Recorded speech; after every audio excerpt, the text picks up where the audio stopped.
نحمده ونصلي على رسوله الكريم اما بعد فاعوذ بالله من الشيطان الرجيم بسم الله الرحمن الرحيم رب اشرح لي صدري ويسر لي امري واحلل عقدة من لساني يفقهوا قولي۔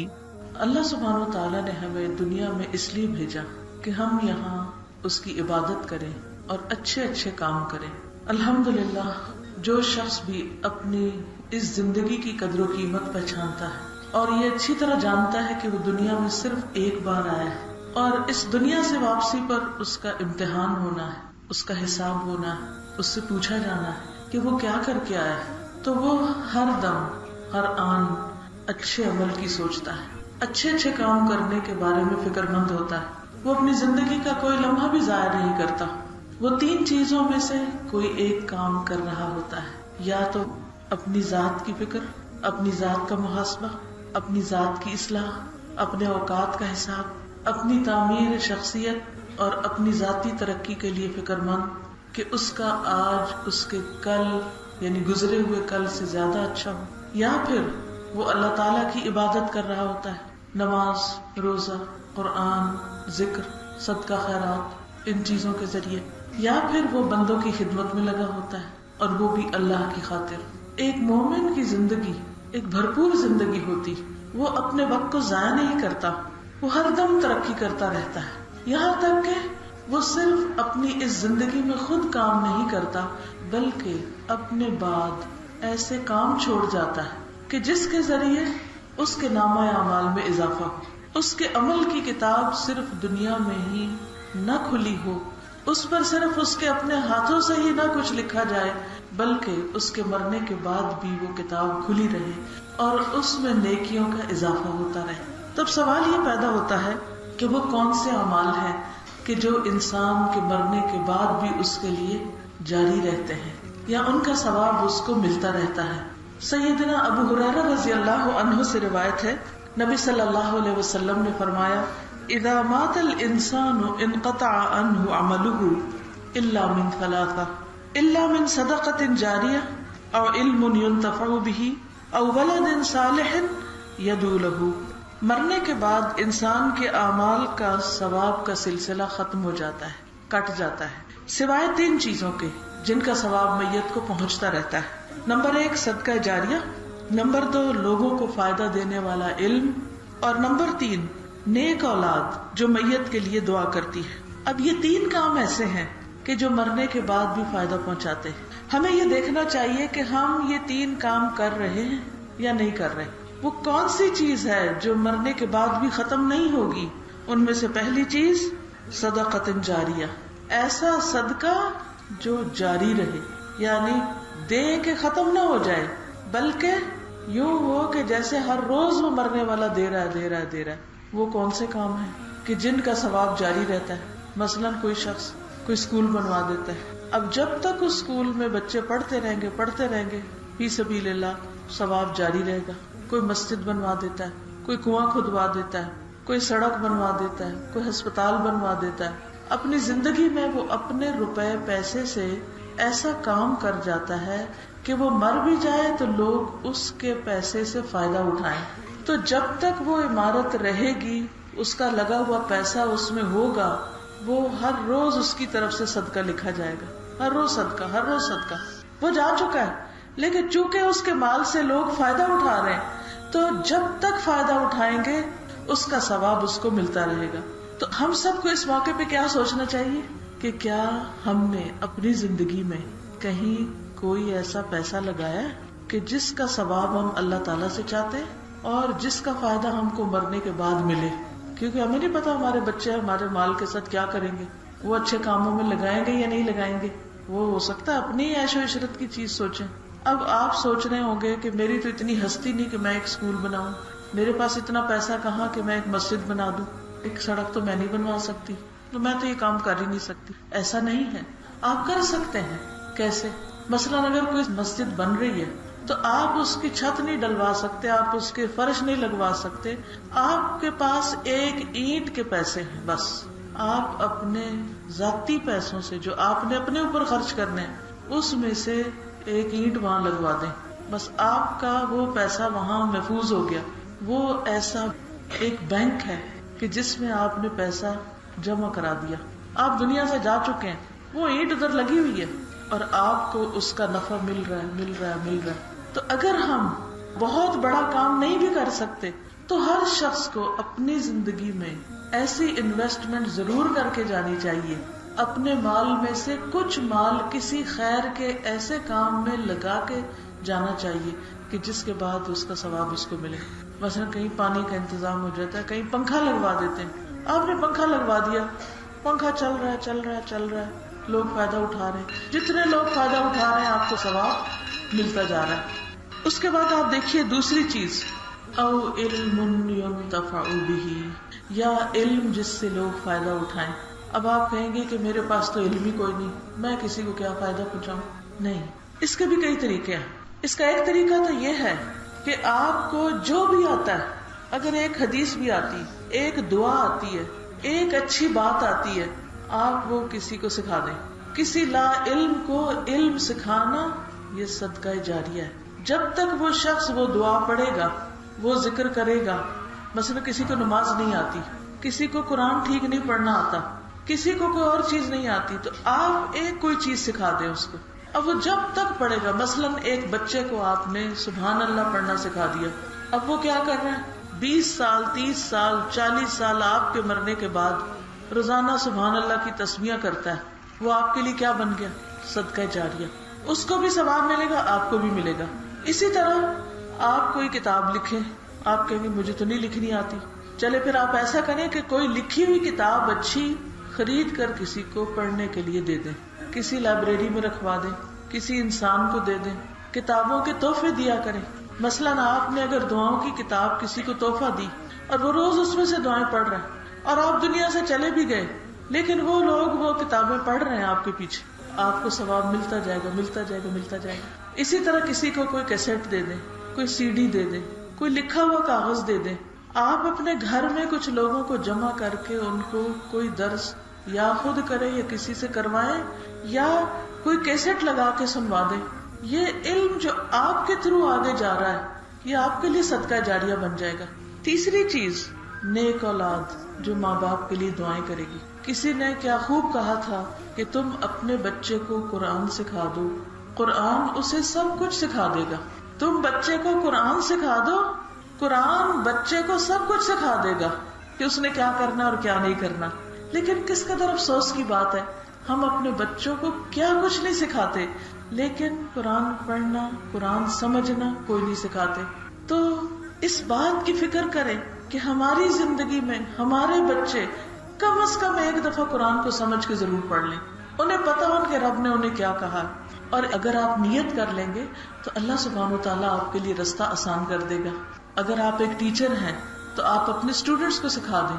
اگر آپ ایک ماں ہیں تو اپنے بچوں کو اور اپنے گلی محلے کے بچوں کو بھی ساتھ بٹھا کے سکھا دیں. جو بھی کوئی آپ سے سیکھے گا تو جب تک آپ زندہ رہیں گے تب بھی ثواب ملے گا, اگر آپ فوت ہو گئے تب بھی ملے گا.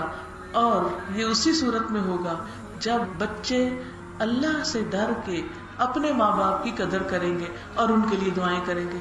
اگر کسی بچے کے دل میں آپ نے اللہ کی محبت نہیں ڈالی تو اس کے دل میں آپ کی محبت بھی نہیں ہوگی. اگر ہوگی بھی نا وقتی ہوگی, جب آپ فوت ہو جائیں گے وہ اگر یاد بھی کریں گے تو صرف مس کریں گے کہ ہائے ہماری ماں چلی گئی, ہمیں اس کی کمی محسوس ہوتی ہے. خود غرضی ہے, پھر ہمیں کمی محسوس ہوتی ہے. ماں کو قبر میں کیا مل رہا کیا نہیں اس کی انہیں کوئی نہیں فکر. انہیں پھر فکر یہ کہ ہمیں نہیں مل رہا کچھ جو ماں دیتی تھی. ماں دعائیں دیتی تھی, اب ہمیں دعائیں نہیں مل رہی. ماں ہمیں مال دولت دیتی تھی, جو اس کے پاس آتا تھا وہ ہمیں نہیں مل رہا. وہ یہ تو سوچیں گے کہ ہمیں نہیں مل رہا, وہ یہ نہیں سوچیں گے کہ اس کو کیا مل رہا اور کیا نہیں, ہم اسے کیا دے رہے ہیں. یہ صرف وہ اولاد سوچتی ہے جس کو دین کی سمجھ ہوتی ہے. تو اس لیے بہت ضروری ہے کہ ہمارے بچے اپنے رب کو پہچانتے ہوں, اپنے رسول کو پہچانتے ہوں, اپنے ماں باپ کا حق پہچانتے ہوں, اپنے رب کی کتاب جانتے ہوں. یہ صدقہ جاریہ آپ نے خود بنانا ہے. آپ کے لیے وہ صدقہ جب بنے گا جب آپ کی ایفرٹ اس میں شامل ہوگی, آپ کی محنت اس میں شامل ہوگی. اگر آپ نے نہ مال قربان کیا، نہ وقت لگایا، نہ علم دیا کسی کو، تو کوئی اور کچھ بھی کرے تو آپ کا تو اس کا کوئی کنیکشن نہیں. ٹھیک ہے نا. پھر آپ دیکھیے کہ ایصال کا جو لفظی معنی ہوتا ہے نا، وہ ہوتا ہے پہنچانا، یعنی کسی کو کوئی چیز پہنچانا. جیسے دنیا میں آپ کسی کو کوئی چیز پہنچاتے ہیں، اسی طرح مرنے کے بعد اس کا ثواب پھر آپ کو پہنچایا جاتا ہے. پھر اسی طرح یہ ہے کہ انسان جو زندگی میں نیک کام کرتا ہے، خود اس کو دیکھ کر جو دوسرے لوگ کام کرتے ہیں اچھے، اس کا ثواب بھی آگے جاتا ہے، یعنی مرنے کے بعد آپ کو پہنچے گا. آپ جو امپریشن چھوڑ کے آئیں گے، جو مثال قائم کر کے آئیں گے، جس قسم کا رول ماڈل بنیں گے، آپ کو دیکھ کر کسی کو نیکی کا شوق آئے گا، اس کو نیکی کا رستہ ملے گا، وہ بھی آپ کے لیے صدقہ جاریہ بن جائے گا. اس لیے اس کی بھی فکر کریں. رسول اللہ صلی اللہ علیہ وسلم نے فرمایا، زندہ افراد کی طرف سے کیے گئے 4 اعمال کا ثواب میت کے لیے بھی جاری رہتا ہے. میت کے ایسے نیک جانشین جو اس کے لیے دعا کریں. اس حدیث میں اولاد کی بات تھی، یہاں باقیوں کی بھی بات ہے. کوئی بھی جو باقی رہے ان کی دعا اسے پہنچتی ہے. میت کوئی صدقہ جاریہ کا کام کر جائے، جب تک اس کا سلسلہ جاری رہتا ہے اسے اجر ملتا رہتا ہے.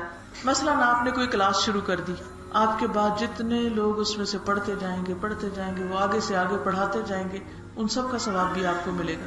میت کا کسی کو ایسا علم سکھا جانا جس پر اس کے بعد عمل کیا جاتا ہو، عمل کرنے والے کے ثواب کے برابر اجر سکھانے والے کو بھی ملتا ہے. یعنی جو عمل کرے گا اس کا اجر سکھانے والے کو بھی پہنچے گا، جبکہ عامل کے اجر میں کوئی کمی نہیں کی جاتی.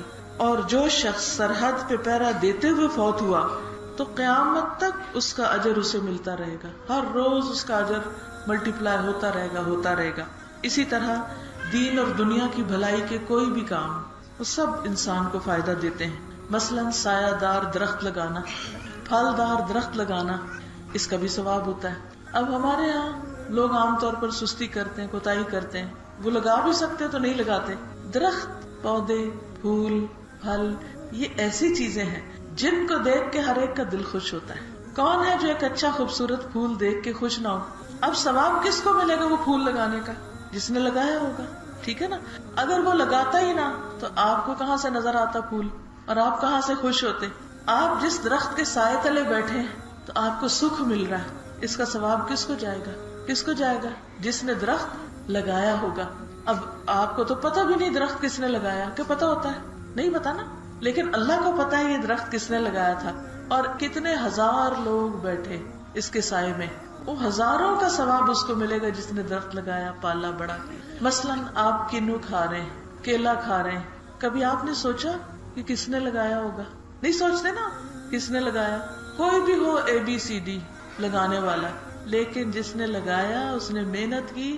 چاہے آپ نے پیسے سے خریدا، لیکن اس نے آپ کے پیٹ بھرنے کا انتظام کیا، اس نے آپ کی بھوک مٹانے کے لیے محنت کی. تو وہ لگایا ہوا درخت جب تک پھل لاتا رہے گا، جب تک پھول لاتا رہے گا، لگانے والے کو ثواب ملتا رہے گا. کچھ درخت ایسے ہوتے ہیں جو نہ پھل لاتے ہیں نہ پھول لاتے ہیں، صرف سایہ دیتے ہیں، صرف آکسیجن پیدا کرتے ہیں. آکسیجن ہماری ضرورت ہے. کتنے لوگ سانس لیتے ہیں؟ ہزاروں لوگ. تو درخت لگا کے وہ ہر وقت جو اس میں سے آکسیجن نکلتی رہتی ہے وہ ان کا صدقہ بنتا رہتا ہے، جو دیکھ کے خوش ہوتا رہتا ہے، صدقہ بنتا رہتا ہے. تو جو بندہ زندگی میں کوئی کام کرے گا، محنت کرے گا، اسی کو ثواب ملے گا، اسی کو فائدہ ملے گا، اسی کے لیے اجر ہوگا. نکمے، کام چور، بیکار، صرف ادھر ادھر گھومنے پھرنے والے، کچھ نہ کرنے والے، ایسے لوگوں کے لیے کچھ نہیں. وہ زمین کا بوجھ ہے. جو بندہ اللہ کی عبادت نہیں کرتا، جو کسی کی خدمت نہیں کرتا، جو اپنی تعمیر و ترقی کے لیے کوشش نہیں کرتا، وہ زمین کا بوجھ ہے.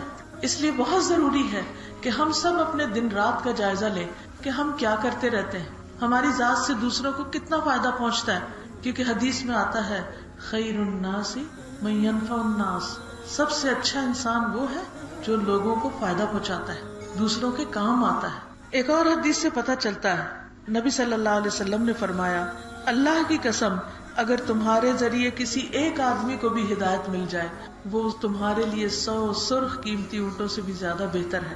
یعنی تم نے اتنا بڑا نفع کمایا، اتنا بڑا فائدہ حاصل کیا، اتنی بڑی انویسٹمنٹ کی، اتنا زیادہ پروفٹ آیا. اور پھر یہ ہے کہ علم جو ہے وہ ایک نور ہے جس کی کوئی حد نہیں. جتنے دلوں کو روشن کریں گے، جتنے گھروں کو روشن کریں گے، جتنے ذہن روشن ہوں گے، وہ سارے آپ کے نامہ اعمال میں لکھے جائیں گے. آپ کی کوشش کی وجہ سے یہ ہوا, آپ کے راستہ دکھانے کی وجہ سے یہ سب کچھ ہوا. اور پھر اللہ تعالیٰ ان لوگوں کے اتنے درجے بلند کرے گا. آج آپ دیکھیں کہ دنیا میں جب کسی چیز کی شارٹیج ہوتی ہے نا, تو ہر شخص اس کے پیچھے بھاگ پڑتا ہے اور شارٹیج ہو جاتی ہے. مثلاً کچھ عرصہ پہلے آٹا نہیں ملتا تھا, تو آپ نے دیکھا ہوگا کہ لوگ کس طرح اس کے پیچھے بھاگ رہے تھے. اسی طرح کبھی چینی کی کمی ہو جاتی, کبھی دودھ نہیں ملتا, کبھی کسی چیز کی, تو ہر شخص کو آپد آپی پڑ جاتی. ہر شخص اس وقت کیا چاہتا ہے کہ اس کو مل جائے, دوسرے کو ملا کہ نہیں اسے مل جائے, اس کا کام چلے.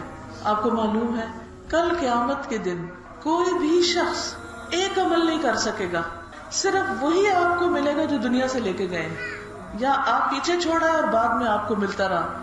ادھر کوئی کچھ نہیں کر سکتا. چاہے آپ حشر کے میدان میں 50,000 سال کھڑے رہیں, تب بھی آپ ایک عمل نہیں کر سکتے, ایک بھی نیکی نہیں جمع کر سکتے, اور وہاں اعمال کی شارٹیج ہو جائے گی. ہر شخص چاہے گا کہ اس کو کچھ مل جائے. تو اگر ہم اپنے بچوں کو اچھی بات سکھا دیں گے تو انشاءاللہ وہ جو کچھ بھی کریں گے وہ ہمارے نامہ اعمال میں لکھا جائے گا. جیسے ابھی اذان ہوئی, اب اذان سن کے جیسے مؤذن کہتا ہے ویسے ہی اگر کوئی جواب دے, جیسے اللہ اکبر تو ہم بھی جواب دیں اللہ اکبر اللہ اکبر. وہ اشہد ان لا الہ الا اللہ کہتے تو ہم بھی یہی کہیں. وہ اشہد ان محمد الرسول اللہ کہتے تو ہم بھی یہی کہیں. وہ حی علی الصلاۃ اور حی علی الفلاح کہتا تو ہم لا حول ولا قوۃ الا باللہ کہیں. پھر اللہ اکبر اور لا الہ الا اللہ کہیں. اس کے بعد دعا پڑھیں, درود شریف پڑھیں, تو جو دعا مانگے وہ قبول ہوتی. دن میں 5 دفعہ ہم اذانیں سنتے ہیں, اور 5 دفعہ اگر ہم اپنی ضرورت کی چیز اللہ سے مانگنا شروع کر دیں تو آپ سوچئے کہ کتنا فائدہ ہو. ہماری ساری پریشانیاں دور ہو سکتی ہیں, ہمارے سارے مسئلے حل ہو سکتے ہیں, لیکن ہم اذان کی طرف توجہ ہی نہیں کرتے. اور پھر آپ دیکھیے کہ ہم کہتے ہیں بچوں کو نماز کی عادت نہیں پڑ رہی. جب وہ اذان سنیں گے, جواب دیں گے, دعا مانگیں گے, تو ان کا نماز کی طرف جانے کا بھی دھیان بنے گا. تو کسی چھوٹی سے چھوٹی بات کو بھی چھوٹا نہیں سمجھنا چاہیے. چھوٹی چھوٹی چیزیں سکھاتے جائیں تو انشاءاللہ وہ ان کے لیے بڑی باتوں کے دروازے کھول دے گی. پھر اسی طرح آپ دیکھیں کہ صدقہ جاریہ میں ایک اہم چیز والدین کے لیے دعا کرنا بھی ہے. حدیث میں آتا ہے کہ جب قبر میں کسی انسان کا درجہ بلند کیا جاتا ہے تو وہ پوچھتا ہے مجھے یہ کس وجہ سے ملا ہے, تو اس کو بتایا جاتا ہے کہ یہ تمہاری اولاد نے تمہارے لیے استغفار کی ہے, انہوں نے تمہاری بخشش کی دعا کی. تو آپ دیکھیے کہ اولاد کی دعا ماں باپ کو پہنچتی ہے, لیکن یہ کب پہنچے گی؟ جب ماں باپ بچوں کو دعا کرنا سکھائیں گے, ان کو بتائیں گے کہ مرنے کے بعد کس طرح کے اعمال والدین کے لیے کر سکتے ہیں کہ اس کا فائدہ ان کو پہنچے. پھر اسی طرح حدیث میں آتا ہے سب سے پاکیزہ مال جو انسان کھاتا ہے وہ وہی ہے جو اس کی اپنی کمائی کا ہو, اور انسان کی اولاد اس کی اپنی کمائی ہی سے ہے. ٹھیک ہے نا؟ تو سب سے بہترین صدقہ جاریہ جو آپ کے لیے بنے گا وہ آپ کے اپنے بچے ہوں گے. اس لیے اپنے بچوں کی تعلیم و تربیت کی فکر کریں. اور یہ سب سے مشکل کام بھی ہوتا ہے کیونکہ دوسروں کے بچے پھر بھی بات مان لیتے ہیں, اپنا بچہ آسانی سے بات نہیں مانتا. تو بہت سے والدین پھر گھبرا کے چھوڑ دیتے ہیں, ان کو پیار سے نہیں سمجھاتے, ان کے لیے محنت نہیں کرتے, اپنی مصروفیات یا اپنے جو پسند کے کام ہیں ان کو کم نہیں کرتے. تو اس لیے بہت ضروری ہے کہ بحیثیت ماں ہم اپنی ذمہ داری کو محسوس کریں. پھر اسی طرح ہم دیکھتے ہیں کہ سعد بن عبادہ کی والدہ فوت ہو گئی, تو انہوں نے کہا کہ اے اللہ کے رسول صلی اللہ علیہ وسلم میری ماں فوت ہو گئی, کیا میں ان کی طرف سے خیرات کر سکتا ہوں, ان کو فائدہ پہنچے گا؟ آپ نے فرمایا ہاں. پوچھا کون سی خیرات بہتر ہے؟ فرمایا پانی پلانے کا انتظام کرو, کیونکہ مدینہ میں پانی کی کمی تھی. تو جس چیز کی لوگوں کو کمی ہوتی, اگر ہم یہ نیت کر کے لوگوں کو وہ چیز دیں, مثلاً کوئی بیمار ہے اس کو دوائی کی ضرورت ہے, کوئی بھوکا ہے اسے کھانے کی ضرورت ہے, کوئی پیاسا ہے اسے پانی کی ضرورت ہے, اور ہمیں نظر آ رہا ہے, تو ہم کیا کریں؟ اپنے ماں باپ کو فائدہ پہنچانے کے لیے, ان کو ثواب پہنچانے کے لیے وہ کام کر دیں. اگر آپ اپنے ماں باپ کے لیے کریں گے تو آپ کی اولاد آپ کے لیے کرے گی, کیونکہ انسان جو کرتا ہے وہی اس کے اوپر واپس لوٹتا ہے. یہ اللہ تعالیٰ نے ایک نظام بنایا ہے کہ اپنا بویا انسان خود ہی کاٹتا ہے, اسی کو ملے گا.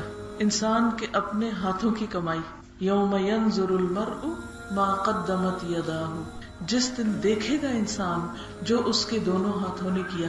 تو دونوں ہاتھ کیا کرتے ہیں, کیسے کرتے ہیں, وہ ہم سب کو پتا ہے. ان 2 ہاتھوں سے ہم کیا کیا کام لیتے ہیں, تو کل قیامت کے دن وہ کام نظر آئیں گے.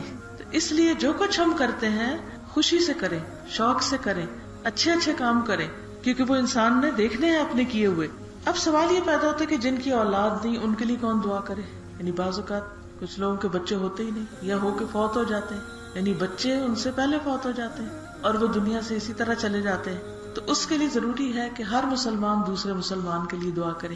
لیکن اگر ہماری دوستی ان لوگوں سے ہوگی جو دعائیں کرنے والے ہیں، جن کو دعا کرنا آتی ہے، یا ہم لوگوں کو سکھا دیں گے تو وہ مرنے کے بعد ہمارے لیے دعائیں کریں گے. ایسا تو نہیں ہوتا نا کہ سارے اکٹھے ہی مر جائیں، کہ کوئی آگے جاتا ہے کوئی بعد میں جاتا ہے. تو اگر آپ کے پاس کوئی بھی علم ہے اور آپ اسے آگے دیتے جا رہے ہیں، تو جب آپ دنیا سے جائیں گے نا، تو جس جگہ بیٹھ کے آپ علم دیتے تھے وہ جگہ آپ کے حق میں گواہی دے گی، وہ روئے گی آپ کے لیے. نبی صلی اللہ علیہ وسلم مسجد نبوی میں کھجور کے ایک تنے کو ڈائس بنا کے اس پر خطبہ دیتے تھے. پھر آپ نے ایک پراپر ممبر بنوایا تو وہ تنا جو تھا وہ ہٹا دیا گیا. تو نبی صلی اللہ علیہ وسلم مسجد میں خطبہ دے رہے تھے کہ ایسے رونے کی ایک آواز آئی. یہ صحیح حدیث ہے کہ جیسے کوئی دلدوز رو رہا، سسکیاں لے رہا، اور سب نے مسجد میں سنی. تو آپ صلی اللہ علیہ وسلم نے دیکھا کہ یہ آواز اس تنے سے آ رہی ہے جس پر آپ پہلے خطبہ دیتے تھے. تو آپ اس کے پاس گئے، اس کو گلے سے لگایا اور اس کو دلاسا دیا تو وہ چپ ہو گیا، ورنہ شاید قیامت تک اس سے آواز آتی رہتی. وہ کیوں رو رہا تھا؟ وہ اس لیے رو رہا تھا کہ پہلے مجھے استعمال کیا جا رہا تھا اللہ کا ذکر کرنے کے لیے، اور اب میں اس جگہ موجود نہیں ہوں، کہ ایک نیکی کا موقع چلا گیا. تو اسی طرح قوم فرعون کے بارے میں آتا ہے کہ جب وہ ڈوب گئے، مر گئے، تو نہ زمین ان پہ روئی نہ آسمان. فما بکت علیہم السماء والارض، کوئی نہیں رویا ان پہ. تو زمین آسمان بھی گواہی دیتے ہیں، وہ جگہ بھی گواہی دیتی ہیں، وہ جائے نمازیں بھی گواہی دیں گی جن پر آپ اللہ کی عبادت کرتے ہیں کھڑے ہو کر. وہ آس پاس کا ایریا بھی جہاں آپ قرآن کی تلاوت کرتے ہیں اور وہ پتا پتا سنتا ہے آپ کی آواز، وہ بھی گواہی دے گا. آپ کی انگلیاں جن پہ آپ اللہ کا ذکر کرتے ہیں، یہ انگلیاں بھی قیامت کے دن بول پڑیں گی، یہ بھی گواہی دیں گی آپ کے حق میں. تو اس لیے بہت ضروری ہے کہ ہم زندگی میں کچھ کرتے رہیں تاکہ مرنے کے بعد بھی ہمارے لیے اچھی گواہیاں ہوں. جب ہم جائیں تو صرف انسان ہی نہیں، وہ جگہ بھی ہمیں یاد کریں اور وہ بھی روئیں ہمارے لیے، اور وہ بھی ہمیں دعائیں دیں، اور قیامت کے دن ہمارے حق میں گواہی دیں. کیونکہ یہی گواہیاں جو چھوڑ جائیں گے نا ہم، یہی کل قیامت کے دن کام آئیں گی. پھر اسی طرح آپ دیکھیں کہ اگر کوئی فوت ہو جائے تو اس کے لیے ہم کیا کیا بھلائی کر سکتے ہیں. مثلاً آپ کے والدین ہیں یا ہمارے بعد کوئی ہمارے لیے کیا کر سکتا ہے. پہلی چیز، میت کا قرضہ چکانا. آپ صدقہ کرنا چاہتے ہیں لیکن آپ کو پتا نہیں چلتا کہ کس کو دیں، کیا کریں. جیسے میں نے بتایا تھا نا، جس کو بھی دیں گے، کوئی بیمار ہے، کوئی بھوکا ہے، کوئی پیاسا ہے، جیسی جیسی جس کی ضرورت ہوگی اس کو دیں گے تو فائدہ ہوگا. اب کوئی شخص فوت ہوتا ہے اور اس پر قرضہ ہوتا ہے لیکن اس کی اولاد اس قابل نہیں ہوتی کہ وہ قرضہ اتار سکے. آپ کو پتا چل جاتا ہے، اس وقت میت کی طرف سے بہترین صدقہ کیا ہوگا؟ اس کا قرضہ اتارنے کا بندوبست کریں. اگر وہ غریب آدمی تھا، اپنی زندگی میں نہیں کچھ کر سکا، کوشش کے باوجود قرضہ نہیں اتار سکا، تو اس کا قرضہ اتروا دیں. کیوں؟ اس لیے کہ انسان کے باقی اعمال بھی معلق رہتے ہیں. شہید کا بھی قرضے کا گناہ نہیں معاف ہوتا، باقی گناہ اس کے معاف ہو جائیں گے، کیونکہ قرضہ حقوق العباد میں سے، تو قیامت کے دن اس کو ادا کرنا ہوگا. تو اگر ایسی مشکل وقت میں، ایسی تکلیف کے وقت میں آپ کسی کے کام آتے ہیں تو یہ ایک بہترین صدقہ ہے، یہ میت کے لیے بہترین تحفہ ہے. پھر ابو ہریرہ کہتے ہیں کہ رسول اللہ صلی اللہ علیہ وسلم کے پاس جب نماز جنازہ کے لیے ایسی میت کو لایا جاتا جو مقروض ہوتی تو آپ پوچھتے کہ کیا اس نے اپنا قرض ادا کرنے کے لیے کوئی مال چھوڑا ہے. اگر بتایا جاتا کہ اس نے اتنا مال چھوڑا کہ قرض ادا کرنے کے لیے کافی ہے تو نماز جنازہ پڑھتے، ورنہ صحابہ سے کہتے کہ تم اپنے ساتھی کے لیے نماز پڑھ لو.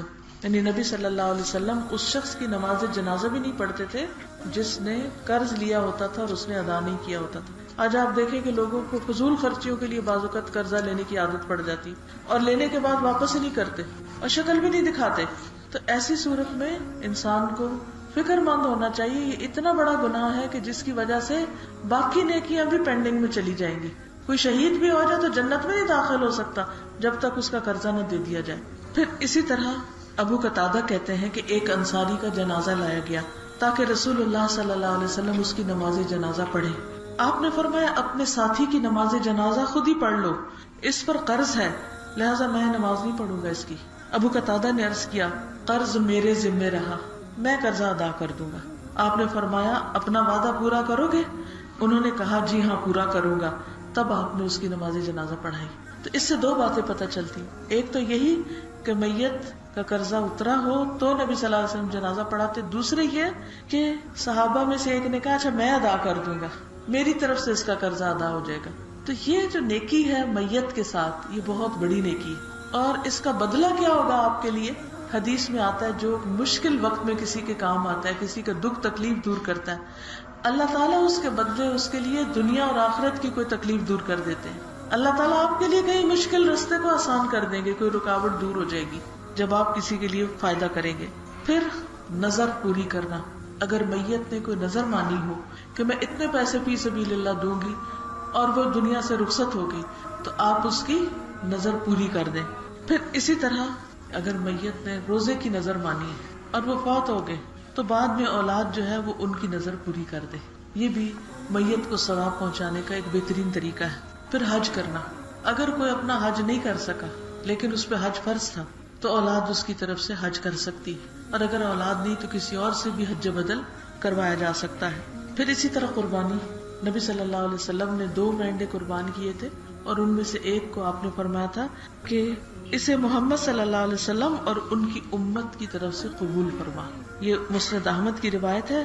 تو اس سے یہ پتہ چلتا ہے کہ قربانی بھی فوت شدگان کے لیے کی جا سکتی ہے, ان کو ثواب پہنچانے کے لیے. پھر اسی طرح باقی صدقہ و خیرات. حدیث میں آتا ہے ایک صحابی کہتے ہیں کہ میری ماں اچانک فوت ہو گئی, میرا گمان ہے اگر بول سکتی تو صدقہ کرنے کو کہتی, کیا اب میں اس کی طرف سے صدقہ کروں تو اس کو فائدہ ہوگا؟ تو آپ صلی اللہ علیہ وسلم نے فرمایا ہاں تم اس کی طرف سے صدقہ کرو. تو اگر بچوں کو آپ نے بچپن سے صدقے کی عادت ڈالی تو پھر بڑے ہو کے اپنے لیے بھی کریں گے اور ماں باپ کے لیے بھی کریں گے. پھر اسی طرح یہ ہے کہ انسان اپنے والدین کے لیے نہ صرف یہ کہ والدین بلکہ دوسرے لوگوں کے لیے بھی کچھ اس طرح کے کام کرے کہ جس سے ان کو فائدہ پہنچے, اور وہ کام ہے دعا. دعا سب کو فائدہ دیتی ہے, چاہے زندہ ہو یا مردہ, اولاد کرے یا کوئی اور کرے. تو اس لیے ایک وہ صدقہ جاریہ جو اپنے لیے کریں گے ہم اپنی زندگی میں, ٹھیک ہے. دوسرا وہ ہے جو ہم اپنے ماں باپ کے لیے کریں گے نیک اولاد کی حیثیت میں. تیسرا وہ ہے جو ہم سارے مسلمانوں کے لیے کریں گے, اور وہ کیا ہے؟ دعا کرنا.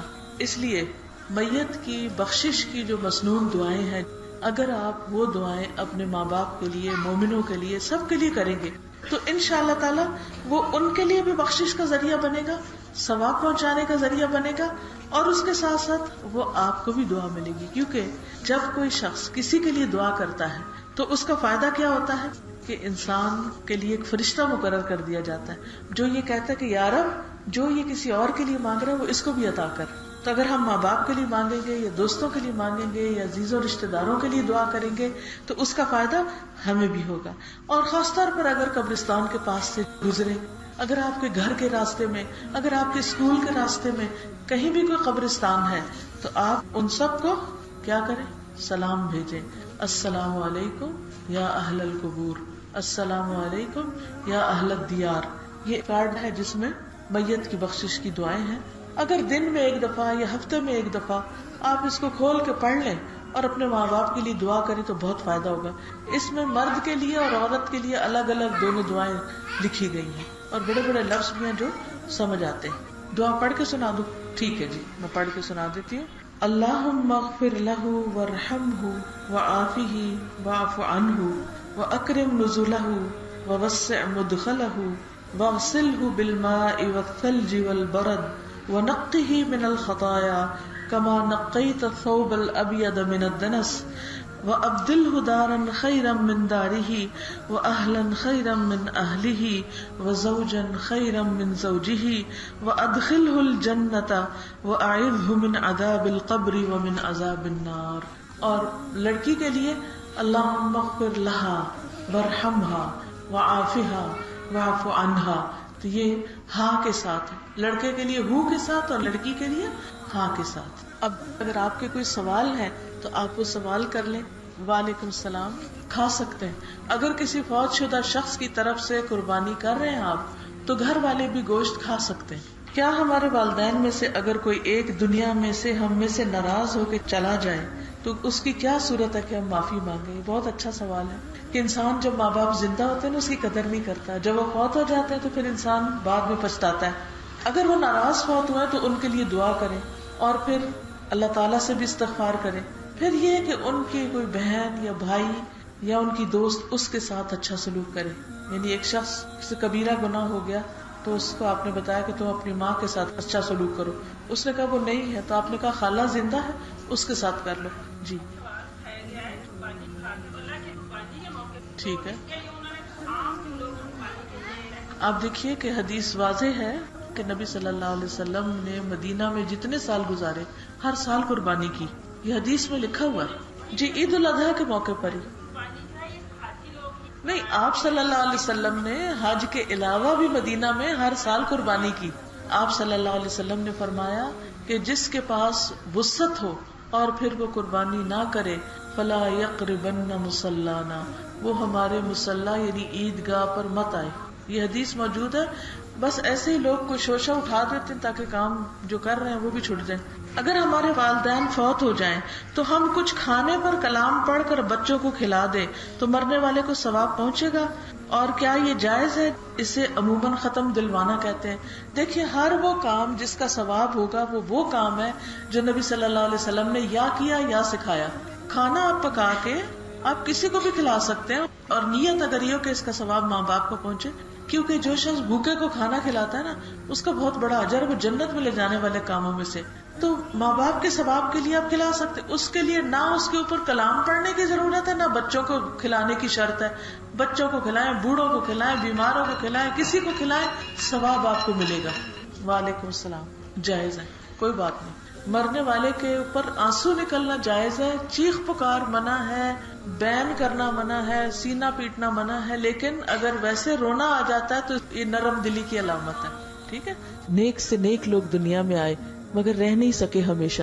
اللہ تعالیٰ کے جتنے پیغمبر آئے حالانکہ اللہ کے بہت محبوب تھے ان کو بھی جانا پڑا. دنیا میں مالدار سے مالدار لوگ آئے لیکن ان کو بھی واپس جانا پڑا. اللہ تعالیٰ نے جس بھی زندگی کو پیدا کیا اس کے لیے موت ضرور رکھی. کل نفس ذائقۃ الموت، ہر نفس کو موت کا ذائقہ چکھنا ہے. کسی کی موت بڑھاپے میں آتی ہے، کسی کی جوانی میں آ جاتی ہے، کسی کی بچپن میں آتی ہے. اور یہ وقت بھی اللہ کا لکھا ہوا ہوتا ہے، اس کی طرف سے مقرر ہوتا ہے. یہ ہمارے فیصلے نہیں ہوتے، یہ ہماری چاہت اور مرضی نہیں ہوتی. اس کی امانت جس کو جتنی چاہے زندگی دے، جس کو جہاں چاہے پیدا کرے، جتنا چاہے نعمتوں سے نوازے اور جب چاہے وہ واپس لے لے. لیکن عام طور پر لوگ اس بات کو بھول جاتے ہیں. تو پیغمبر کیا کرتے ہیں؟ آ کر یہی تعلیم دیتے ہیں اور یہی بات یاد کراتے ہیں کہ بندے اس دنیا میں رہ کر اپنی واپسی کو نہ بھولنا. انسان یہاں آ کر اس دنیا کی رونق میں کھو نہیں جانا، یہاں رہ کر اپنے اصل گھر کو یاد رکھنا. اسی لیے قرآن پاک کو ذکر کہا گیا کہ یہ یاد کراتی ہے کتاب ہمارے آنے کو، کس لیے آئے اور کہاں جانا ہے اور یہاں کیا کرنا ہے. وَخَشِيَ الرَّحْمَنَ بِالْغَيْبِ، یہ کتاب اس کو فائدہ دیتی ہے جو رحمان سے غائبانہ طور پہ ڈرتا ہے. یعنی اللہ تعالیٰ کو اس نے دیکھا نہیں لیکن اس کی قدرت کے نشان کائنات میں ہر طرف دیکھتا ہے اور پھر اس سے پہچانتا ہے. آپ دیکھیے کہ دنیا میں بہت سی چیزیں آپ کو نظر آتی ہیں اور بہت سی چیزیں نظر نہیں آتی مگر ان کے اثرات ہوتے ہیں. مثلاً اگر آپ گھر کے اندر بھی بیٹھے ہیں اور باہر تیز دھوپ اور تیز گرمی ہے، سورج بہت چمک رہا ہے، اگرچہ آپ سورج نہ بھی دیکھیں، آپ کمرے کے اندر ہیں، اس کی روشنی نہ آئے تو کیا کمرے کے اندر اس کی حرارت آپ کو محسوس نہیں ہوتی، اس کی گرمی؟ اگر آپ کو گرمی لگ رہی ہو تو آپ خود ہی کہتے ہیں کہ آج سورج بہت چمک رہا ہے. اسی طرح ہوا جو ہے ہم دیکھ نہیں سکتے لیکن ہمیں محسوس ہوتی ہے جب وہ چلتی ہے.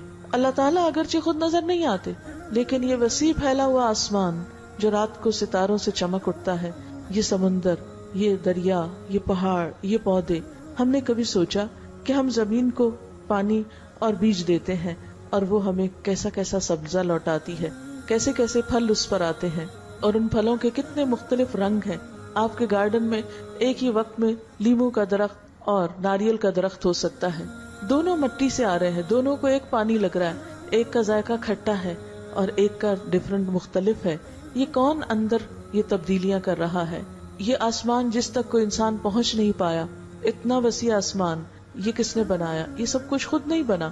یہ جو کچھ بھی ہمیں نظر آتا ہے یہ خالق کی پہچان ہے. جیسے آپ کوئی بھی کپڑا دیکھ کر پہچان جاتے ہیں یہ کہاں کا بنا ہوا ہے، فوراً پہچان جاتے ہیں. کپڑے کی ساخت دیکھ کر، کس کوالٹی کا، اس کا نام کیا. بالکل اسی طرح جو لوگ اپنی آنکھیں کھول کر رکھتے ہیں، غور و فکر کرتے ہیں، وہ مختلف کائنات کی نشانیوں کو دیکھ کر اپنے رب کی عظمت کو پہچانتے ہیں.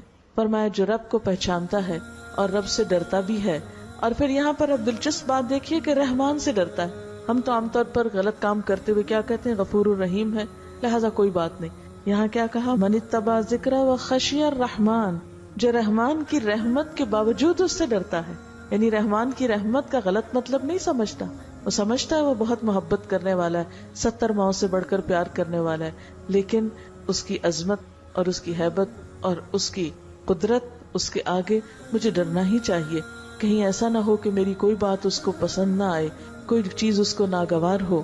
جو شخص اپنے دل میں یہ احساسات رکھتا ہے پھر وہ گناہ سے بچنے کی کوشش کرتا ہے. وہ یہ نہیں دیکھتا کہ گناہ چھوٹا ہے یا بڑا ہے، وہ یہ دیکھتا ہے میرا رب کتنا بڑا ہے اور اس کی چھوٹی سی نافرمانی بھی بہت بڑی نافرمانی ہے.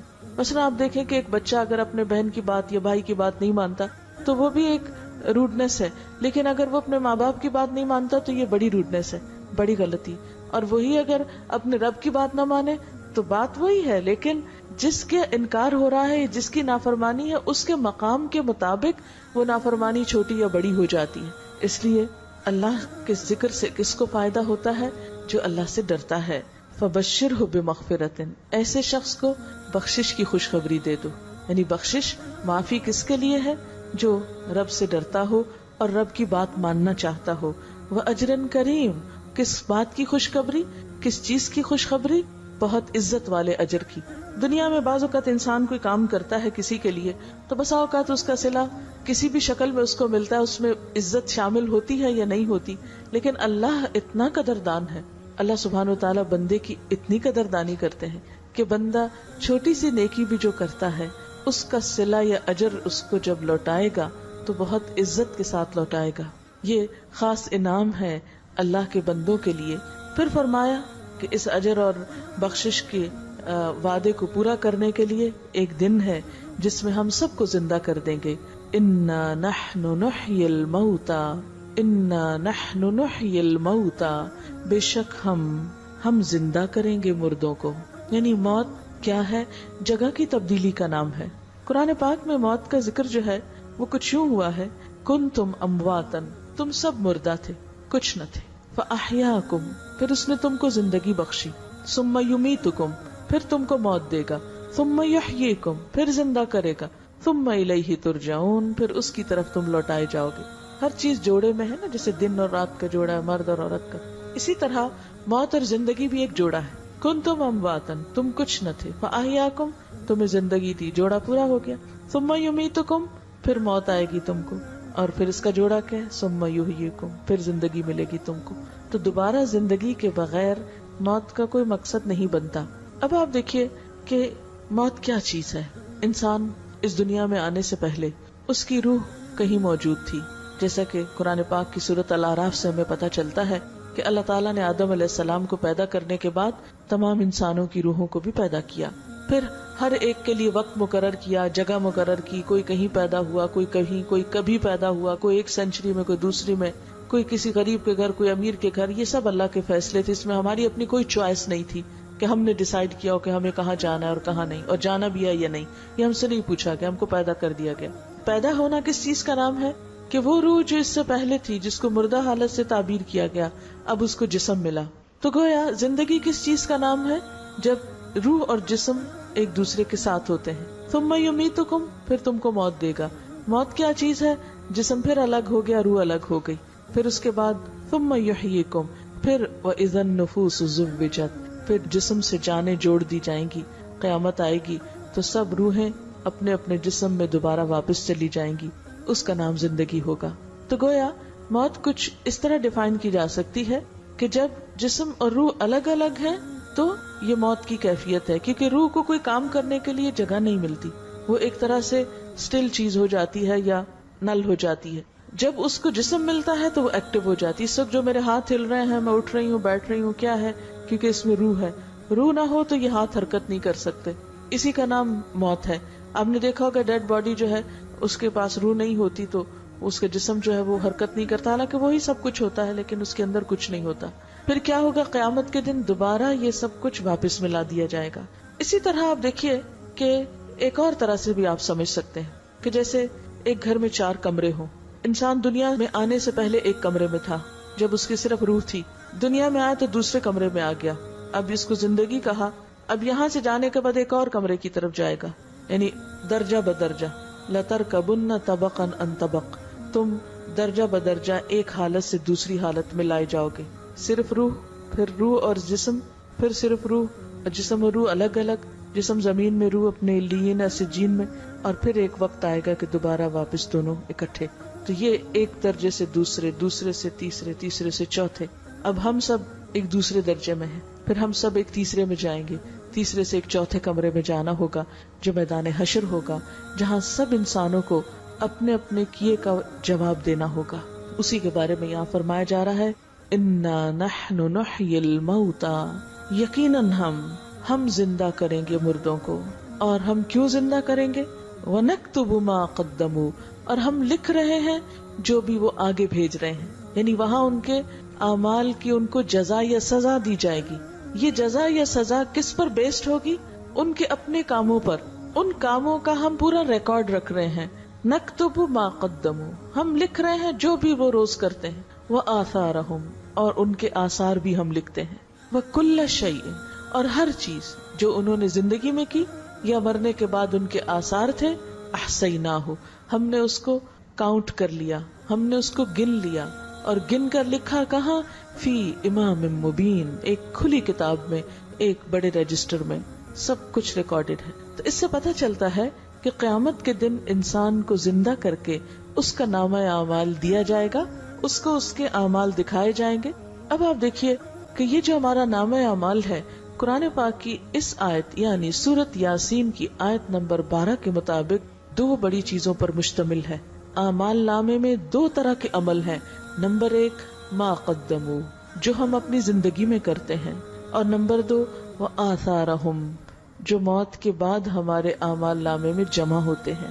ہمارے آثار، امپریشنز، ہمارے پیچھے کیا ہوتا ہے. اب یہ جو زندگی میں ہمارے سامنے جو کچھ ہو رہا ہے، اس کے بارے میں احادیث میں بھی آتا ہے، قرآن پاک میں سورۃ الرعد میں بھی اس کی کچھ وضاحت ملتی ہے کہ اللہ تعالیٰ نے ہر انسان پر کچھ فرشتے مقرر کر رکھے ہیں. قرآن پاک میں اللہ تعالیٰ فرماتے ہیں وَإِن كُلُّ نَفْسٍ لَمَّا عَلَيْهَا حَافِظٌ، کوئی شخص ایسا نہیں جس پر کوئی نگہبان نہ ہو. سورۃ الطارق کی یہ آیت ہے کہ ہر انسان پر کوئی نہ کوئی نگران موجود ہے جو ہر وقت اس کو واچ کر رہا ہے. ایک اور جگہ پر فرمایا وَإِنَّ عَلَيْكُمْ لَحَافِظِينَ كِرَامًا كَاتِبِينَ، اور بے شک تم پر نگرانی کرنے والے، تمہیں واچ کرنے والے ہیں. کون؟ کرامن کاتبین، جو عزت والے فرشتے ہیں. دائیں اور بائیں ہم میں سے ہر ایک کے ساتھ ہر وقت 2 فرشتے لگے ہوئے ہیں. جو بات ہم کرتے ہیں، جس زبان میں ہم کرتے ہیں، وہ بھی لکھ لیتے ہیں. جہاں کہیں ہم ہوتے وہ ہمارے ساتھ ہوتے ہیں. جس وقت بھی ہم کچھ کرتے ہیں، چاہے دن ہو یا رات ہو. لہو معقبات من بین یدیہ ومن خلفہ، آگے پیچھے انسان کے نگرانی کرنے والے لگے ہوئے ہیں. اب آپ دیکھیے کہ کوئی لفظ جو انسان کے منہ سے نکلتا ہے ان سے چھوٹتا نہیں، انہیں بھولتا نہیں. سورۃ قاف میں اللہ تعالیٰ فرماتے ہیں وَلَقَدْ نَعْلَمُ مَا تُوَسْوِسُ بِهِ نَفْسُهُ، ہم جانتے ہیں جو وسوسے بھی انسان کے دل میں آتے ہیں. وَنَحْنُ أَقْرَبُ إِلَيْهِ مِنْ حَبْلِ الْوَرِيدِ، اور ہم اس کی رگ گردن سے بھی زیادہ خود اس کے قریب ہیں، یعنی ہم ڈائریکٹ بھی دیکھ رہے ہیں. اور پھر مَا يَلْفِظُ مِنْ قَوْلٍ إِلَّا لَدَيْهِ رَقِيبٌ عَتِيدٌ، کوئی لفظ اس کی زبان سے نہیں نکلتا مگر ایک حاضر باش نگران موجود ہوتا ہے جو فوراً اس کی بات لکھ لیتا ہے. یعنی ایک لفظ بھی خطا نہیں جاتا.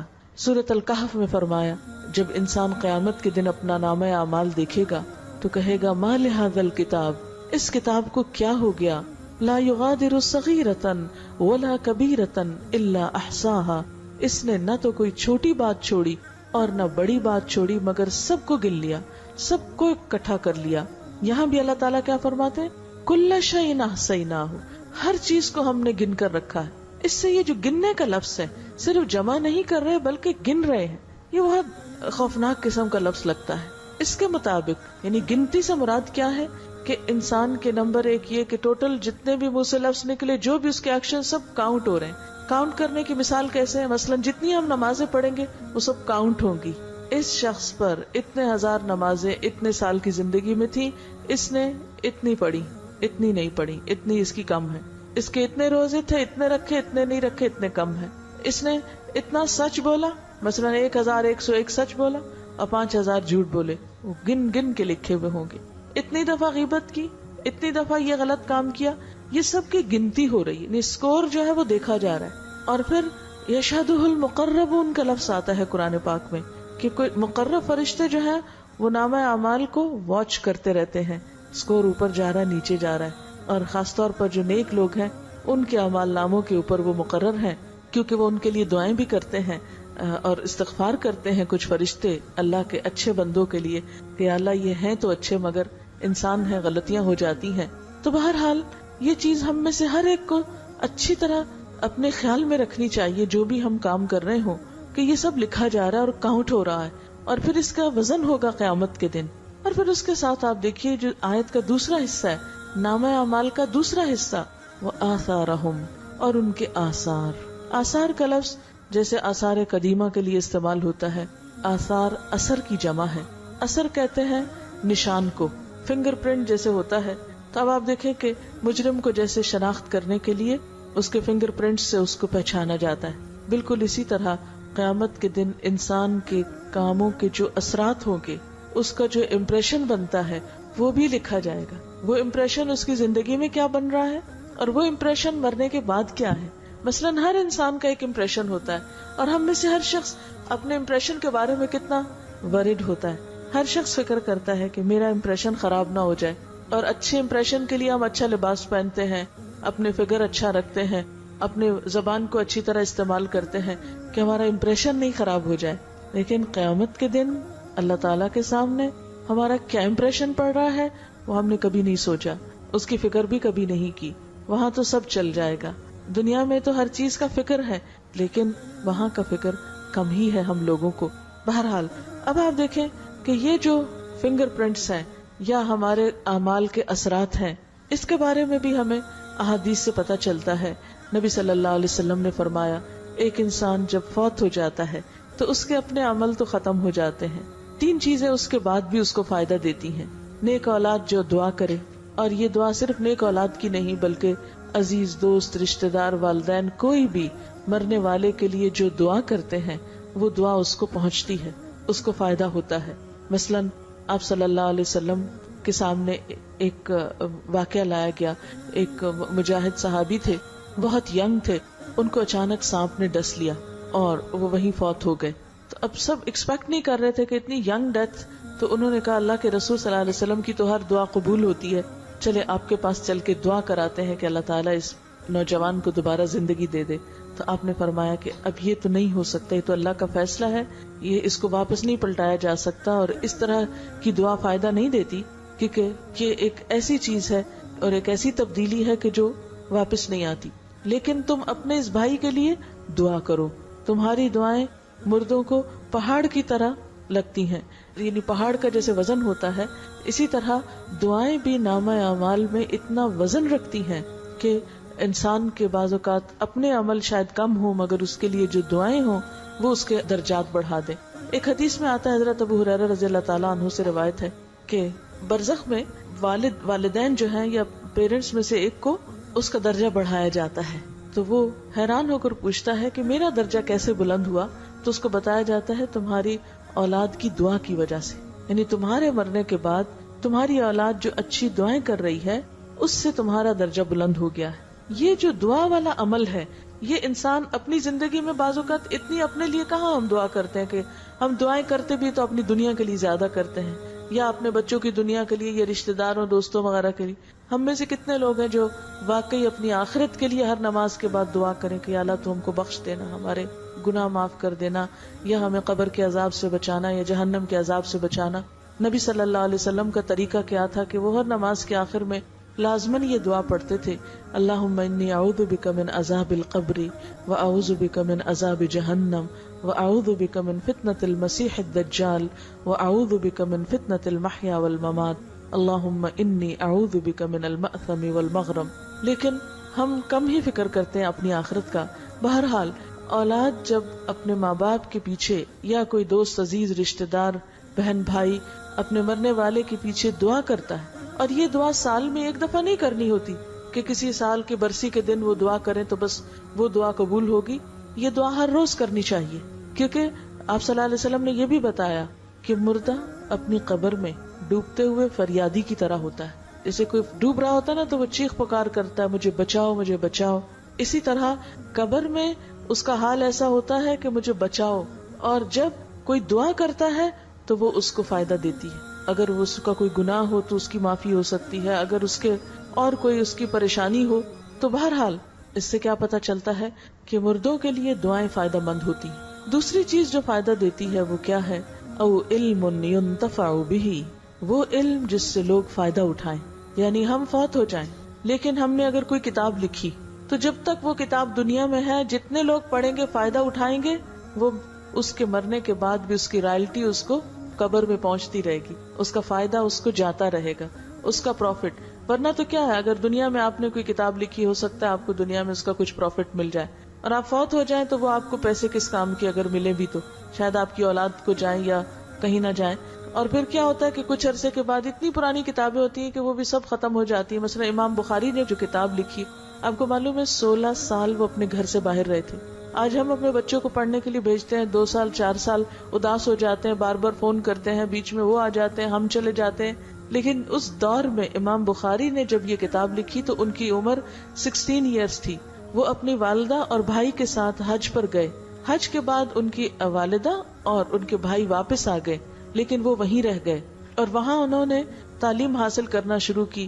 مکہ کے شیوخ سے پڑھا، پھر مدینہ گئے، بہت سارے شہروں ملکوں میں گئے اور 16 سال تک ریسرچ کی، پھر کتاب لکھی. اور ان 16 سالوں میں انہوں نے اپنی ماں کو نہیں دیکھا، نہ گھر پلٹ کر آئے، نہ ماں انہیں دوبارہ ملنے کے لیے گئی، کیونکہ مسلسل سفر میں رہے اور علم حاصل کرتے رہے. یہی وجہ ہے کہ وہ دور پھر مسلمانوں کی عزت کا دور تھا جب علم کے لیے اتنی قربانیاں ہوتی تھی.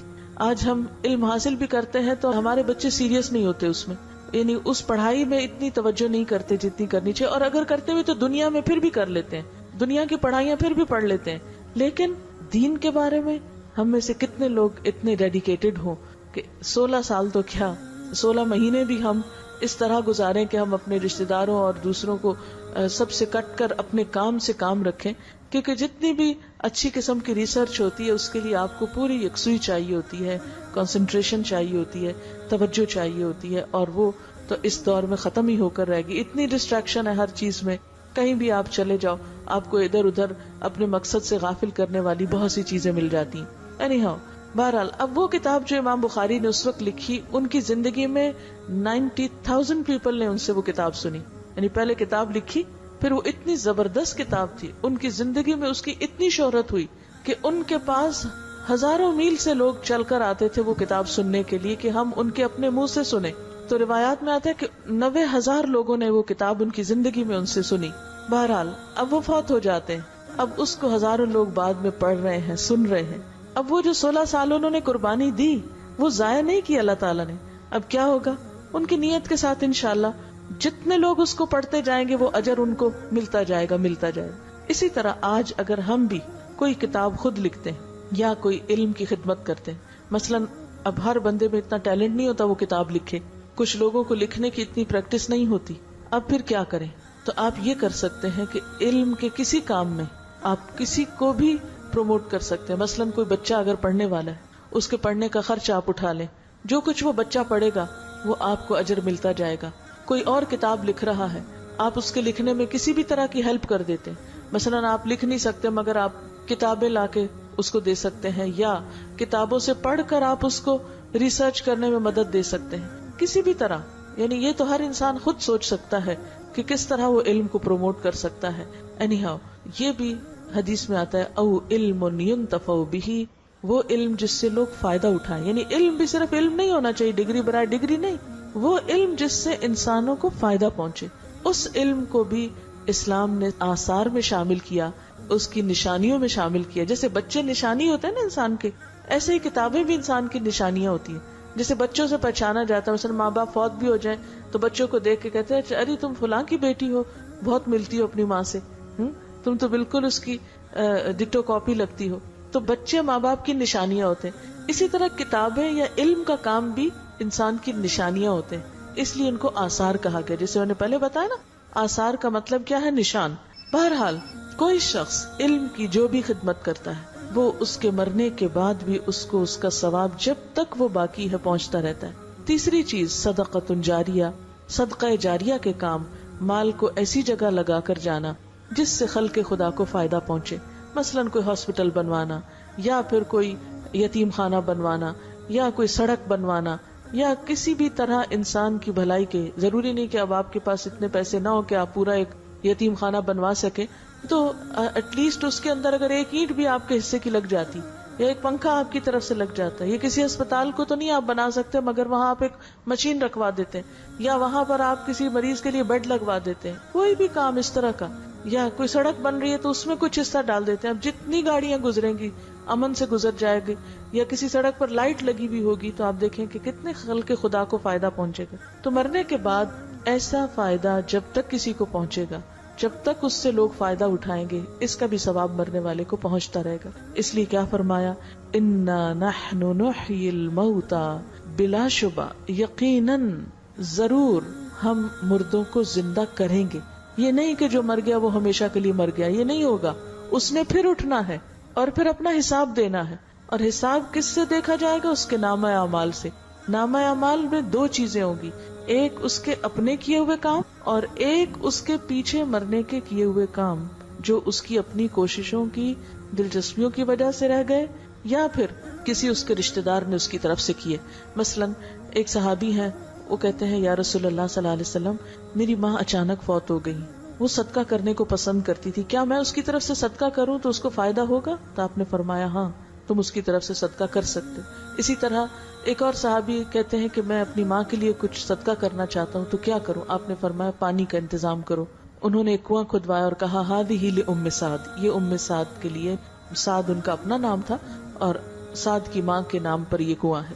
بہرحال یہ بھی ایک قسم ہے صدقہ جاریہ کی، کہ جو بعد میں رشتہ دار یا دوست احباب یا کوئی بھی اس کے نام پر یا اس کی طرف سے کرتا ہے.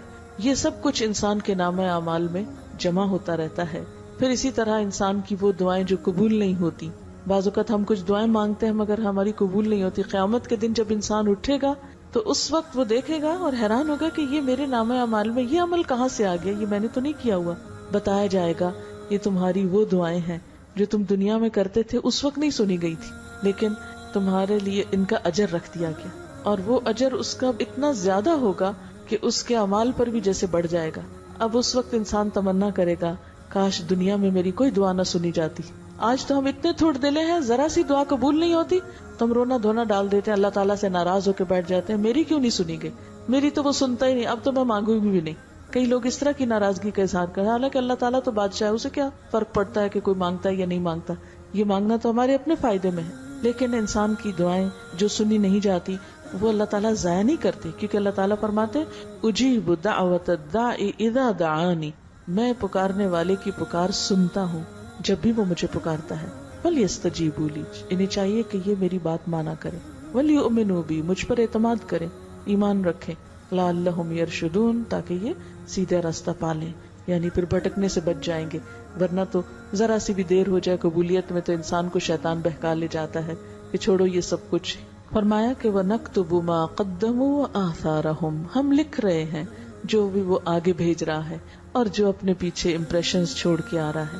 پھر ان امپریشنز میں مرنے والے کے لیے جو بھی ہم گفتگو کرتے ہیں وہ بھی لکھی جاتی. مثلاً اگر ہم اس کو اچھے لفظوں میں یاد کرتے ہیں تو وہ اس کی نیکیوں میں شمار ہو جاتے ہیں، گواہی ہوتی ہے یہ اس کے حق میں. اور اگر ہم کسی مرنے والے کے لیے برے لفظوں سے اس کو یاد کرتے ہیں تو یہ اس کے خلاف جاتی بات. اسی لیے ہمیں منع کیا گیا کہ اگر کسی کی برائی ہو بھی تو ہم اس کا ذکر نہ کریں. کیوں؟ اس لیے کہ جانے والا چلا گیا، جو کچھ اس کے پاس تھا وہ لے کے چلا گیا.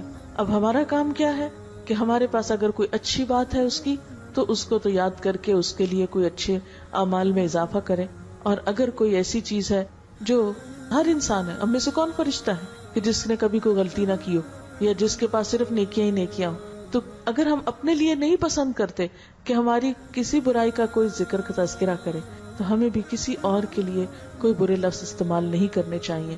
کسی کے پیٹھ پیچھے اس کی برائی، زندہ کے پیچھے بھی اتنی سخت چیز ہے کہ قرآن پاک نے اس کو مردہ بھائی کا گوشت کھانا قرار دیا ہے. آپ خود سوچیں کہ اگر کسی کا کوئی بھائی فوت ہوا ہو تو انسان تو پیار سے ہاتھ سخت بھی نہیں لگا سکتا، کہاں یہ کہ اس کا گوشت کاٹ کے کھائے. لیکن ہم اپنے ہی بہن بھائیوں کا گوشت کاٹ کاٹ کے ان کی پیٹھ پیچھے سے کھاتے رہتے ہیں، جس کو غیبت کہتے ہیں، بیک بائٹنگ کہتے ہیں. تو زندہ لوگوں کی بیک بائٹنگ بھی بری ہے اور مردہ لوگوں کی تو بہت ہی بری ہے، کیونکہ زندہ تو پھر بھی کسی وقت اپنی صفائی پیش کر لے گا، لیکن مردہ شخص تو بےچارا اپنے بارے میں کچھ نہیں کہہ سکتا. اس لیے یہ جو آثار ہیں ان میں دوسروں کی گواہی بھی شامل ہو جاتی. مثلاً اگر ایک جنازہ جا رہا تھا تو آپ نے فرمایا واجب ہو گئی، دوسرا جا رہا تھا تو آپ نے فرمایا واجب ہوگی. تو صحابہ نے پوچھا آپ نے کہا واجب ہو گئی تو یہ کیوں کہا؟ فرمایا ایک جب گزرا تو اس کے حق میں لوگوں نے اچھی بات کی، تو آپ نے کہا کہ ان کی گواہی کی وجہ سے اس کے لیے جنت واجب ہوگی، اور دوسرے کے حق میں لوگوں کی رائے اچھی نہیں تھی. تو اس لیے ہمیں اپنے آپ کو کسی پہ احسان کرتے ہوئے اپنے آپ کے اوپر ہی دراصل احسان کرنا چاہیے کہ ہم دوسروں کو اچھے لفظوں میں یاد کریں، ان کی نیکیوں کا بعد میں تذکرہ کریں، ان کا خیال کریں تاکہ وہ ان کے حق میں اچھی گواہی بنے اور اس کی بخشش کا سبب بنے. وَكُلَّ شَيْءٍ أَحْصَيْنَاهُ فِي إِمَامٍ مُبِينٍ، اور ہر چیز کو ہم نے ایک کھلی کتاب میں لکھ رکھا ہے، شمار کر رکھا ہے، گن رکھا ہے. وآخر دعوانا ان الحمد للہ رب العالمین. اگر کوئی سوال ہو تو آپ کر سکتے ہیں، پھر دعا کر لیتے ہیں. اصل میں بات یہ ہے کہ جب دین کی شکل بدلنے لگتی ہے اور اس میں وہ چیزیں شروع ہو جاتی ہیں جو اصل میں نہیں ہوتی، تو اس سے پھر کیا ہوتا ہے، آہستہ آہستہ اصل چیز تو بالکل ہی بھول جاتی ہے لوگوں کو، اور دوسری چیزیں جو ہیں وہ اتنی زیادہ پریویل کرنے لگتی ہیں کہ پھر انسان لاسٹ ہو جاتا ہے کہ اسے کرنا کیا اور کیا نہیں کرنا. آپ صلی اللہ علیہ وسلم نے جو وفات کے بعد طریقہ بتایا ہے وہ یہ ہے کہ 3 دن تک سوگ منائیں، پھر سب اپنے کاموں کو جائیں. اس کو لمبا نہ کریں. کیوں؟ اس لیے کہ پھر سب کے کام رک جائیں گے. غم کی ایک ایسی کیفیت رہے گی کہ جو کبھی ختم ہونے کا نام نہیں لے گی، اور آپ مین سٹریم میں پھر دوبارہ اپنے اصل کام میں نہیں آ سکو گے.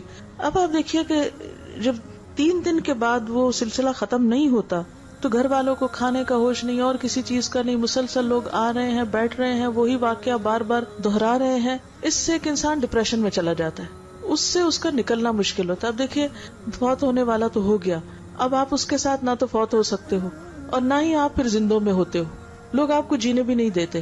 اسلام نے اس زندگی کو بڑا ویلیوبل قرار دیا ہے کہ یہ ایک ایک منٹ بہت قیمتی ہے، واپس نہیں ملے گا، اس کو ضائع نہ کرو. اس لیے جینے اور مرنے پر جتنی بھی رسمیں ہمیں بتائی گئی وہ بہت مختصر ہیں.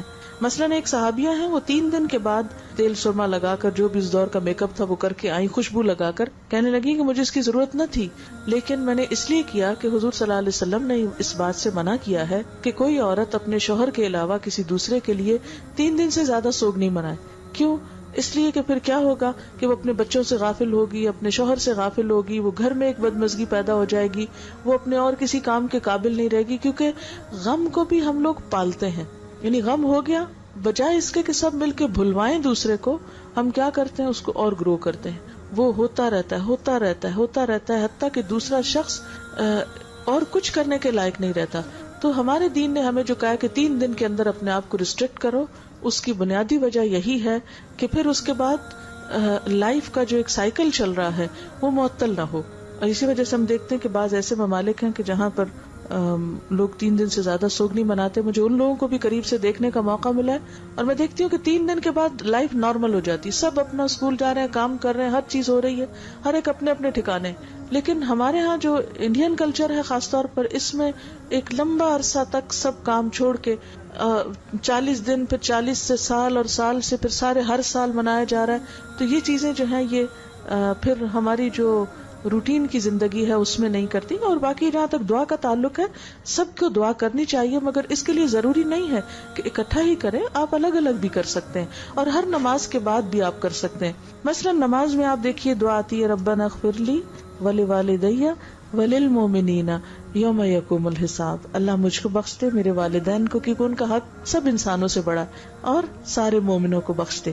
تو اس طرح جو بھی قریبی رشتہ دار یا دوست کیا ہو, اس کی نیت کر کے یہ دعا ہر نماز میں پڑھ لیں تو انشاءاللہ تعالی اس کو فائدہ پہنچتا رہے گا.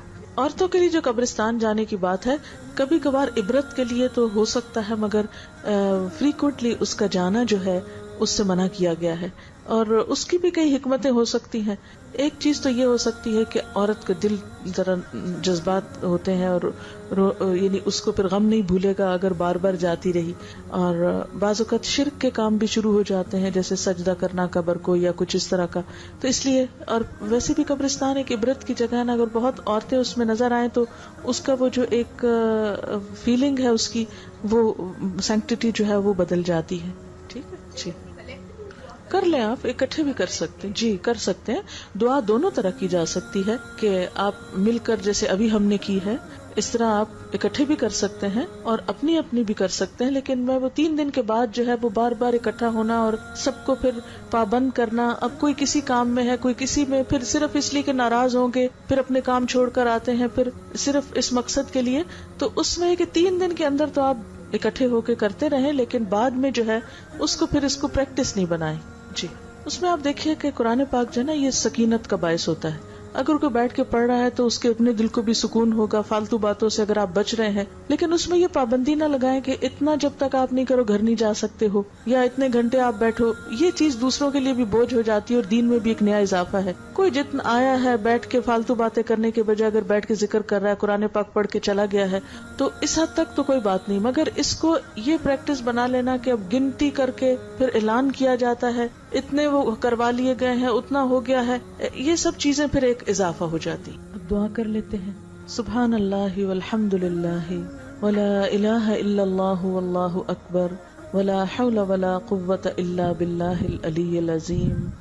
اللہم صل علی محمد وعلی آل محمد کما صلیت علی ابراہیم وعلی آل ابراہیم انک حمید مجید. اللہم بارک علی محمد وعلی آل محمد کما بارکت علی ابراہیم وعلی آل ابراہیم انک حمید مجید. ربنا آتنا فی الدنیا حسنۃ وفی الآخرۃ حسنۃ وقنا عذاب النار. ربنا لا تزغ قلوبنا بعد اذ ہدیتنا وہب لنا من لدنک رحمۃ انک انت الوہاب. ربنا ہب لنا من ازواجنا وذریاتنا قرۃ اعین واجعلنا للمتقین اماما. یا حی یا قیوم برحمتک نستغیث لا الہ الا اللہ انت الحلیم الکریم. سبحان اللہ رب العرش العظیم والحمد للہ رب العالمین. رب نسألک موجبات رحمتک وعزائم مغفرتک والغنیمۃ من کل بر والسلامۃ من کل اسم لا تدع لنا ذنبا الا غفرتہ ولا ہما الا فرجتہ ولا حاجة ہی لک ردا الا قضیتها یا ارحم الراحمین. یا اللہ پاک, جو کچھ ہم نے پڑھا ہے اپنی رحمت سے اسے قبول فرما. جو بات آپ کی مرضی کے مطابق ہو تو اپنی رحمت سے ہم سب کو عمل کی توفیق عطا فرما. اگر کوئی بات زبان سے ایسی نکلی ہو جو آپ کو پسند نہ آئی ہو تو ہم سب کو اس سے دور کر دے. یا اللہ ہماری نیت کو اپنے لیے خالص کر لے. یا رب العالمین, تو ہمیں عذاب جہنم سے نجات عطا فرمانا. اللہ قبر کے عذاب سے بچانا. یا رب العالمین, تو ہر طرح کی مصائب, آفات اور پریشانیوں سے محفوظ رکھنا. یا رب العالمین, تو اس گھر پر اپنی خیر و برکت نازل فرما. یا اللہ ان کی بیٹی کے درجات بلند فرما, اس کی بخشش فرما. یا رب العالمین, ہم سب بھی اسی رستے کے مسافر ہیں, ہمیں بھی نیکی کی توفیق عطا فرما. یا اللہ ہمیں اپنی محبت دے دے. یا اللہ ہمارے دلوں میں اپنا خوف پیدا کر دے. یا اللہ تو اپنی محبت کو ہر چیز سے بڑھ کر ہمارے دلوں میں جما دے. یا رب العالمین, ہمیں صراط مستقیم پر استقامت نصیب فرما. مرتے دم تک ہمیں اپنے ساتھ جوڑے رکھنا اور ہمیں بھٹکنے اور پھسلنے سے بچا لینا. یا رب العالمین, تو ہمارے بچوں کو بھی ہدایت عطا فرما. یا اللہ ہم سب کی اولادوں کو ہماری آنکھوں کی ٹھنڈک بنا اور ہمیں اپنے والدین کے لیے صدقہ جاریہ بنا, اور ہماری اولادوں میں دین اور ایمان کی روشنی کو قیامت تک برقرار رکھنا. یا رب العالمین تو ہمارے صغیرہ اور کبیرہ گناہوں کو معاف کر دے. یا اللہ تو ہم سب کی بخشش فرما. یا اللہ تو ہم سب کے گناہوں کو معاف کر دے. یا اللہ تو ہم سب سے راضی ہو جا. سب کو بیماریوں سے، پریشانیوں اور دکھوں سے محفوظ رکھ. یا اللہ سب روحانی جسمانی بیماریاں دور کر دے. یا اللہ آپس میں مسلمانوں کو جوڑ دے. ان کے دلوں میں ایک دوسرے سے جو کوئی بھی نفرت اور کوئی بھی بغض اور عداوت ہے اس کو دور کر دے. یا اللہ دنیا میں جہاں بھی مسلمانوں پہ پریشانی ہے اس پر